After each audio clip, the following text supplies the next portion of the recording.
Never study English. Yes, I mean it.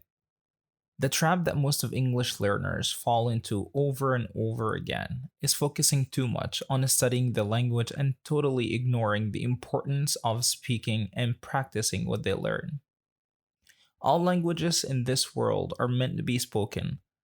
So if you really want to speak English, why bother spending hours and hours of studying and filling your precious brain with vocabulary, grammar rules, idioms, and expressions that aren't going to be used anyway? What's the point in buying a car that I'm not going to drive or baking a cake that I'm not going to eat?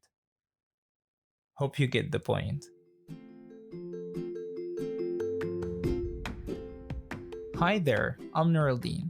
In English Seekers podcast, I'm going to be sharing with you simple ways to take your English to the next level so you can speak fluently and confidently without even thinking about grammar rules or vocabulary. So much so, our focus will be more on day to day English vocabulary, idioms, expressions, and grammar. Finally, it's going to be fun. Let's get started.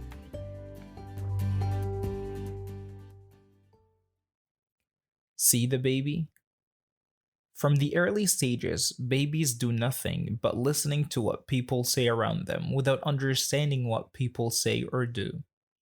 Fast forward a year, these gorgeous creatures start to develop their skills of communicating with others naturally. In the long run, they'll be able to speak fluently. Now the question is, do babies study? Do babies memorize vocabulary the same way you do? Do babies translate or need translation? I'm 100% sure that your answer would be absolutely not. You know why they don't do this? Because simply speaking, they live the language. Immersing yourself in the language will boost up your ability of improving your language as a whole. Now, let me ask you this question. How old are you? Remember the baby? Why don't you try to learn a language like babies? It's called mother tongue for a reason, right? Take your time. Learn how to walk step by step, and then you'll be able to run. Not only that, you'll be able to sprint, grow up in the language, and stand tall. Whatever the language you want to master, consider this language to be your maternal mother tongue. Learn the language the same way native speakers learn and never ever think it's impossible because even the word itself says possible. I'll be right back. That brings us to the words of the day. Possible, which means able to be done or achieved. Practice, to do something repeatedly to become better at it. Perseverance, to continue to do something despite difficulty or delay in achieving success. And patience, the ability to wait for a long time without becoming annoyed or upset. Patience is the fuel of excellence. Nothing in this world comes overnight, and I'm pretty sure you heard before you want something, go get it. So be patient, buddy. And it's not only about English, rather, it's about any language you want to pick up. Don't rush to learn a language because you need to give some time for your brain in order to install a new system and new codes.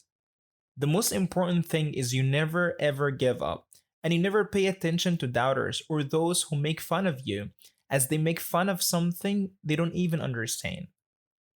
Beautiful patience, buddy. Have a beautiful patience. Slowly but surely, you will reach the level of the native speakers, the adults level in case you are a baby in the language. Crawl, then walk, then run. Fall, then stand again. Make mistakes and learn. At the end of the day, you live and learn. Your failure is the first step to success. Now let's get a ride. Ready to drive? When someone wants to learn how to drive a car, the first day logically must be the hardest one, as you find difficulty in applying what you're learning. Simply speaking, Your brain gets the information much faster than your muscles do because your muscles are waiting for the memory to be installed so later on you don't have to focus on pressing the clutch or looking at the mirrors while driving or paying attention to the speed. You reach the point that your muscles know what to do. You put the key in the ignition and your muscles do the job. You end up driving confidently without even thinking about it. The same happens when you learn English. Once your tongue gets the muscle memory, it would be easier to pronounce words and talk fluently. Your brain links faster between the vocabulary and the grammar. On top of that, you get recommendations from your brain so you can save the effort of thinking too much to grab a word or a grammar rule from the back of your mind. Let me put it to you this way. When you type on your mobile phone, the phone keeps recommending words so you can use and save the effort of typing. Pay attention to your mother tongue language. Do you think of vocabulary or grammar rules while talking or discussing something with a friend? You just open your mouth and the words flow. Make sense? And don't be afraid to go back to the drawing board because we live and learn. For example, if you fail your driving test, you must start the task over because the last try failed. This means going back to the drawing board. I tried to fix my computer, but it still didn't work, so I went back to the drawing board. The idiom live and learn means it's okay to make mistakes as long as you learn lessons from them. Now, don't get me wrong. Just to clear the air, diving into the language or living it naturally like a native speaker doesn't absolve you from studying. You need grammar and vocabulary in order to strengthen your foundations. Yet, don't focus too much on memorizing rules and words without speaking at all and waiting for something magical to happen. Just go back to the grammar rules and the dictionary to fix the mistakes that you spot during a conversation or while you read a book. And there's that word you can't understand no matter what you tried to get the meaning from the context. The dictionary and the grammar rules are out there for a reason, even for native speakers. So don't neglect their importance. Try to take your English as a whole to the next level.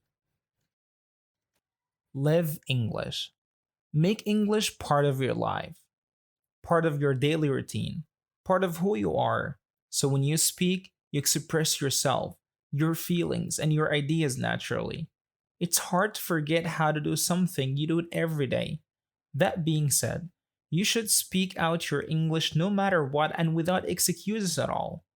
Here is how you speak out your English in two simple ways. First, speak every single day, even if that means 1 minute a day. In case you don't have anyone to speak with yourself. Think in English. Second, have the habit of writing daily in English. You can post something in English, write a journal, and take notes or comments about things you saw, learned, or read. Finally, speak out your English to the best of your ability. Do your best to be the best. See you next time. Thank you so much for listening, guys. I hope that you enjoyed this episode. Please feel free to share this with your friends and have a beautiful and wonderful day. See you next time.